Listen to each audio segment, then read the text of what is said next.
তাই এই স্তরটি হাইড্রোজেন স্তর নামে পরিচিত। এই 4টা মেন স্তর আমরা হেটেরোস্ফিয়ারের মধ্যে পেয়ে যাচ্ছি।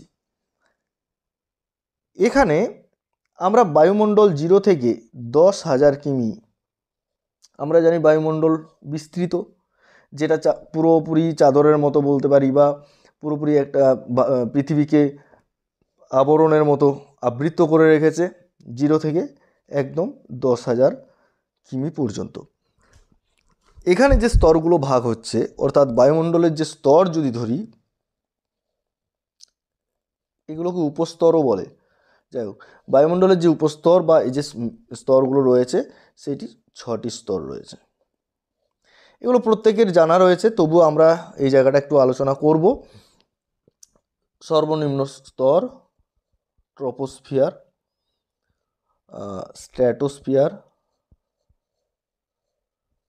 মেসোস্ফিয়ার, থার্মোস্ফিয়ার, এক্সোস্ফিয়ার, আর সর্বশেষ ম্যাগনেটোস্ফিয়ার।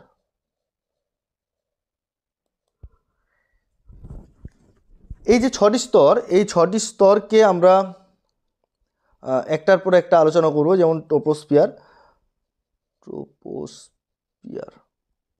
ট্রপোস্ফিয়ারের ক্ষেত্রে আমরা জানি কি, যে ভূপৃষ্ঠ থেকে প্রায় 17 থেকে 18 কিলোমিটার, 17 থেকে 18 কিলোমিটার পর্যন্ত, এটা নিরক্ষীয় অঞ্চলে অনেক সময় বলা হয় নিরক্ষীয় অঞ্চলে 17 থেকে 18 কিলোমিটার, কিন্তু মেরু অঞ্চলে 9 থেকে 10 কিলোমিটার পর্যন্ত বিস্তৃত যে স্তর রয়েছে, সেই স্তরটা ট্রপোস্ফিয়ারের অন্তর্গত।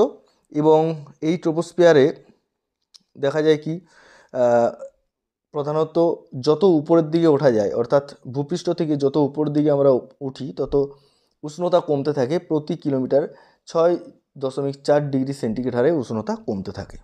এখানে হচ্ছে এই বিষয়টা। এবং পজ কথার অর্থ এখানে হোয়ার দ্য মিক্সিং বলা হয়। এখানে সব কিছু মিশ্রণটা অন্তত, এই অ্যাকচুয়ালি মিক্সিং